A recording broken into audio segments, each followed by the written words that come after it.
নমস্কার বন্ধুরা, শিউলি রান্নাঘরে আপনাদের সকলকে স্বাগত। আমি শিউলি আজ আবার চলে এলাম একটি নতুন রেসিপি নিয়ে।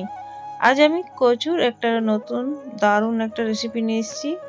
আর এইরকমভাবে যদি এই রেসিপিটা বানানো হয়, যারা কচু পছন্দ করে না তারাও কিন্তু খাবে, ছোট থেকে বড় সবাই কিন্তু আঙুল চেটে এই রেসিপিটা খাবে। চলুন দেখে নিন কীভাবে বানায়। এখানে দেখুন আমি কিছু পরিমাণ কচু নিয়েছি, তো আপনাদের যতটা প্রয়োজন হবে নিয়ে নেবেন। আর খোসাটা ছাড়িয়ে নেব। খোসাটা ছাড়িয়ে এরকমভাবে একটু বড় বড় করে কেটে নিয়েছি। আর কড়াইতে জল চাপিয়ে দিয়ে আমি কচুগুলো সব দিয়ে এটা সিদ্ধ করে নেব। 60 থেকে 70% সিদ্ধ করলেই হবে। এখানে আমি একটু লবণ দিয়ে নিলাম সামান্য পরিমাণ, আর এটা আমি ঢেকে দিয়েছিলাম। তো দেখুন ঢাকনা দিয়ে রেখেছি। এখানে আর একটু জল দিয়ে কিংবা এটা ছেঁকে নিয়ে জল দিয়ে ঠান্ডা করে নিয়ে আমি এবার এটা মাখিয়ে নেব। তো স্বাদ মতো লবণ, একটু হলুদ গুঁড়ো, একটু ধনে গুঁড়ো, এটা কিন্তু 1/4 চামচের মতো সব কিছুই দিচ্ছি। জিরে গুঁড়ো একটু, কাশ্মীরি লঙ্কা গুঁড়ো, আর এখানে 1 চামচ আমি বেসন দিয়ে নিচ্ছি। চামচটা যেহেতু বড় আছে আর কচুর পরিমাণ হিসাবে আমি 1 চামচ দিলাম। 1 চামচ আমি আমচুর পাউডার দিলাম। আপনারা চাইলে লেবুর রসও কিন্তু ব্যবহার করতে পারেন। তো হাত দিয়ে ভালোভাবে মাখিয়ে 5 থেকে 10 মিনিটের মতো এটা রেখে দেব।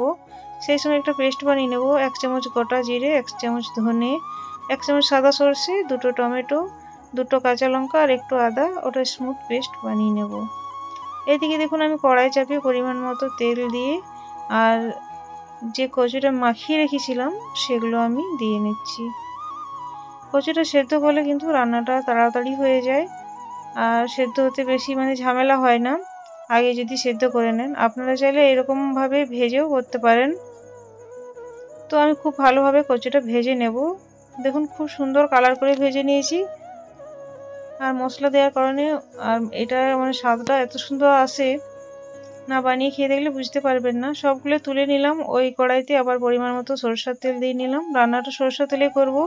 ফোড়নে একটু গোটা জিরে, একটা তেজপাতা 2 টুকরো করে দিয়ে ফোড়নটা কয়েক সেকেন্ডের জন্য ভেজে তারপর আমি যে পেস্ট বানিয়ে রেখেছিলাম সেটা দিয়ে একটু কষিয়ে নেব কাঁচা গন্ধ যাওয়া পর্যন্ত। জারটা ধুয়ে একটু জল দিয়ে নিলাম, তারপরে একটু কষিয়ে নিতে হবে। মোটামুটি 2 মিনিটের মতো কষিয়ে নেব। এখানে গুঁড়ো মশলা অ্যাড করছি। হলুদ গুঁড়ো 1/2 চামচ দিচ্ছি, এখানে ধনে গুঁড়ো 1 চামচ, জিরে গুঁড়ো 1 চামচ, আর আমি কাশ্মীরি লঙ্কা গুঁড়ো 1 চামচ দিয়ে নিচ্ছি কালারের জন্য। এটা আপনারা চাইলে স্কিপও করতে পারেন। সামান্য চিনি স্বাদের ব্যালেন্সের জন্য। আর যেহেতু নিরামিষ রেসিপি তাই একটু চিনিটা দিলে কিন্তু ভালো হয়। আর তেল ছাড়া পর্যন্ত দেখুন কষিয়ে নিয়েছি, আর মশলা থেকে তেল ছাড়তে শুরু হয়েছে। এরকমভাবে মশলাটা ভালো করে কষিয়ে নিতে হবে, তারপর ভেজে রাখা কচুগুলো দিয়ে নিতে হবে। সব কিছু আমি একসাথে আরও কিছুক্ষণ সময় নিয়ে কষিয়ে নেব। এখানে স্বাদ মতো লবণ অ্যাড করে দিলাম। তো প্রথমটা স্কিপ হয়ে গিয়েছে। লবণটা দিয়েও ভালোভাবে মিশিয়ে নেব।